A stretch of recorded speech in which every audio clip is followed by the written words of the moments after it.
ស្ដីចាថ្ងៃនេះនាងខ្ញុំមកឆាមីកតាំងញ៉ាំទៀតហើយសម្រាប់បងប្អូនជាម្ហូបមួយដែលនាងខ្ញុំចូលចិត្តញ៉ាំបំផុតឲ្យតែពេលថ្ងៃឡើងទំនេរគឺថា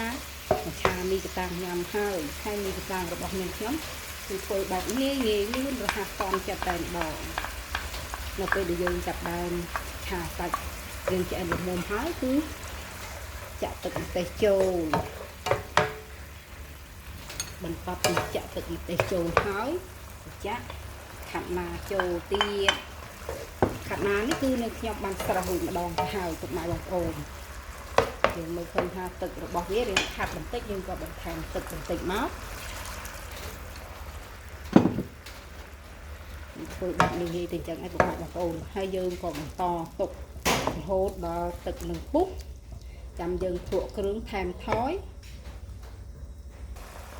នៅពេលដែលពុះហើយយើងក៏ចាប់ដើមភ្លក់ថែមថយគ្រឿងទៅយករសជាតិតាមចំណង់ចំណូលចិត្តដែលពុកម៉ែបងប្អូនចូលចិត្ត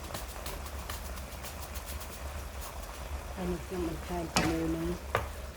ម្សៅរ៉ូឌីបន្តិច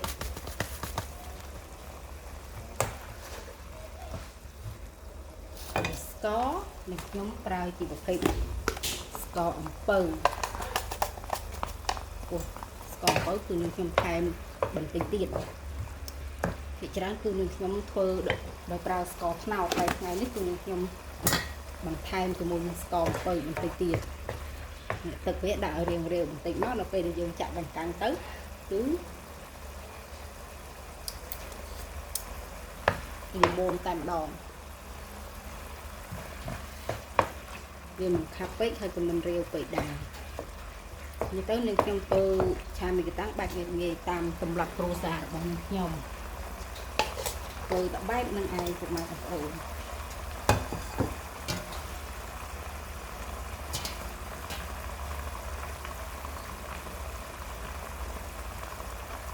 ដល់ពេលដែលថែមគ្រឿងហើយយើងក៏ចាក់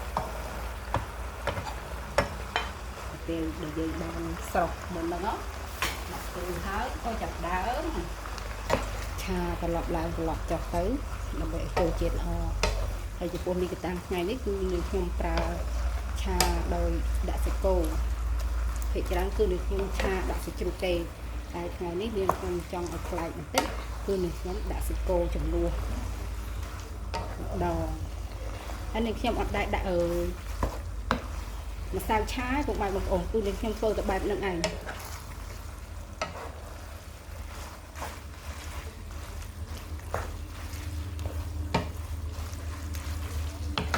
ខ្លះគេចូលចិត្តបែបរៀងទឹក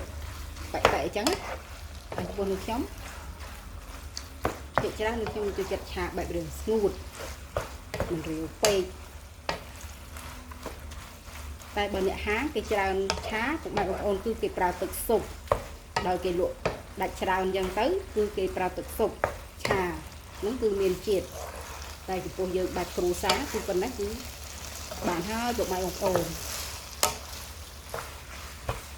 ថាឲ្យបាញ់កាញ់រៀងចូលជាតិតិចគឺជាការស្រាច់យើងថែមស្លឹកខ្ទឹមមកគឺលើកចុះតែម្ដងបែបងាយលឿនទៅហើយពាន់ចិត្តតែម្ដងវីដេអូនេះក៏បានមកដល់ទីបញ្ចប់ហើយចាំជួបនឹងខ្ញុំនៅវីដេអូថ្មីៗបន្តទៀតអរគុណសូមជម្រាបលា